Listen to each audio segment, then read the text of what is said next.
What's up, guys? Welcome back to Technique Tuesday. I'm Stephen Wonderboy Thompson, UFC welterweight, and today we're going to be discussing 3 tips that are going to improve your hand speed. Make sure you hang around at the end of the video because I'm going to give you guys 2 extra bonus tips that are going to help your hand speed. I know it's helped mine. So throughout my career, my kickboxing career, my MMA career, a lot of people talk about my speed, my hand speed, my kicking speed.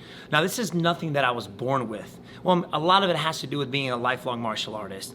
But I'm going to be giving you guys 3 tips that have helped me increase my hand and my foot speed. Hopefully it will help you. So let's get started. Tip number 1. We're gonna start in a good fighting stance. You can do it in front of a bag, do it in front of a mirror. I like to do it in front of a mirror because I like to see the progression of my speed. Now, first off, this is something that my dad has had me do at a young age, starting just in a dead still, not hitting anything. We're gonna start with something basic, the jab. My goal here is to be as still as possible, not moving around. I'm at a dead still, shoot that jab all the way out, not just out, but bring it back as fast as I can. Now, my goal is to get that brain and that body connected by getting focused. That way, wherever I'm focused, my brain is telling my body what to do, and it makes that connection faster as well. And of course, whenever I do that, I like to make a noise. It helps tighten everything up, the core, to help get that jab out and back. Out. That's all I'm doing. Make a noise, it helps you. Get that brain focused, get focused. Don't start moving forward. It's at a dead still. So wherever that strike is at, you throw it from there. Just like so.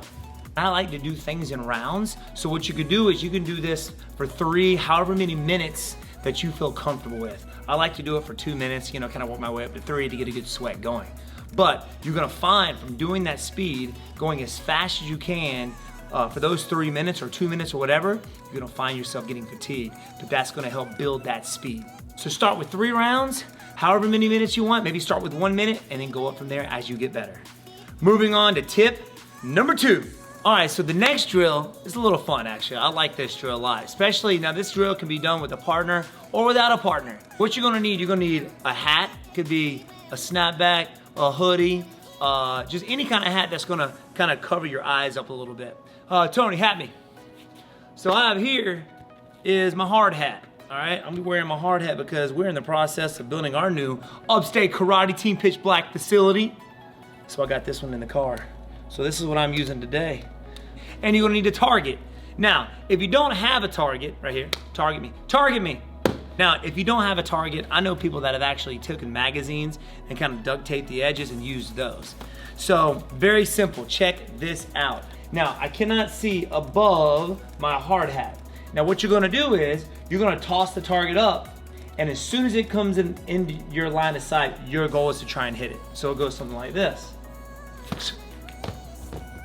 Just like that. Not only do you wanna punch this thing as it comes in sight, but you also wanna do it from a dead still, just like tip number 1. So I throw it up, and I throw my jab. As soon as I see it, that's when I throw it. So not only is it gonna help your speed, it's also gonna help your timing as well. Because all that has everything to do with you hitting your target. Being fast, having good timing, and no tell. All right, boys and girls, tip number 3, resistance training. Now, some of you guys have probably seen old pictures of Muhammad Ali doing resistance training under the water. I think that's amazing. I do that in the summertime, or if you have access to a pool, getting under the water about neck level and just punching as fast and as hard as you can for a certain amount of time. That will definitely build stamina in your arms, your core, your legs, pretty much everything, and help your punching speed improve. But we don't have that today, so we've got a band. Now, if you guys have one of these, awesome. Yeah, that's pretty cool that you got one. If you don't, go to Amazon or Academy Sports and get you some. These are awesome. I do this even to this day. Work on this resistance training. Now, what I got to do, doesn't matter what punch you're doing, uppercuts, hooks, jabs. I'm gonna do the cross, so it's a bigger movement for you guys to see. But whenever I do my punches, I go through the entire movement. I don't just move the arm, I do the whole movement because it makes it more realistic. In a fight, you're gonna get maximum power on the pivot, the rotation, all that's connected to your punch, and all that has to be built.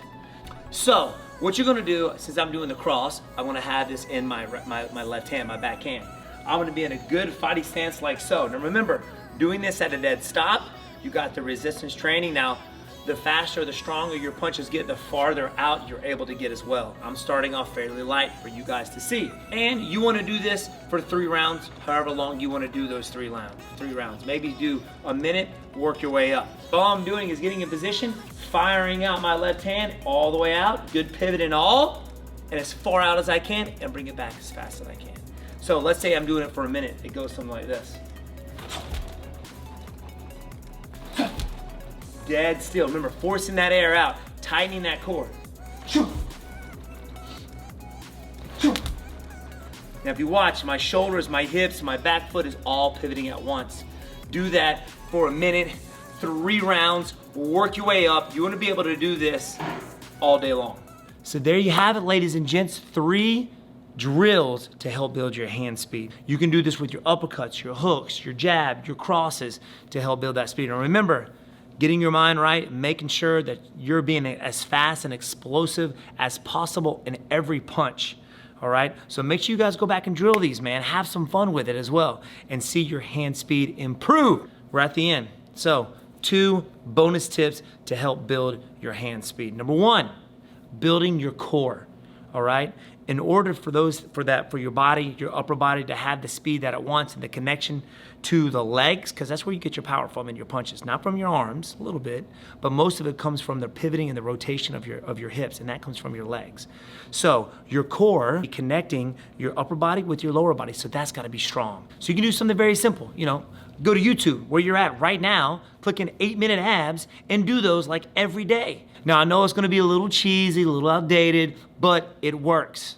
All right, bonus tip number 2, weights training. Now, for instance, I've been using 18-ounce gloves since I was like 12 years old. I'll even do shadow boxing with my 18-ounce gloves on. Just getting in front of the mirror and doing some shadow boxing, like last 30 seconds, do like really fast burnouts to help build those shoulders. Because if you want to build the speed, man, those shoulders have got to be tireless. I even have like 2-pound gloves that I use only for bag work, but that's something, I wouldn't start off with those 2-pound gloves, work your way up. So if you're just starting, man, start off with getting some 16-ounce gloves, work your way up to 18-ounce gloves, and then once you've been doing it for a while and got those shoulders nice and strong, you can go to those 2-pound gloves for bag work only.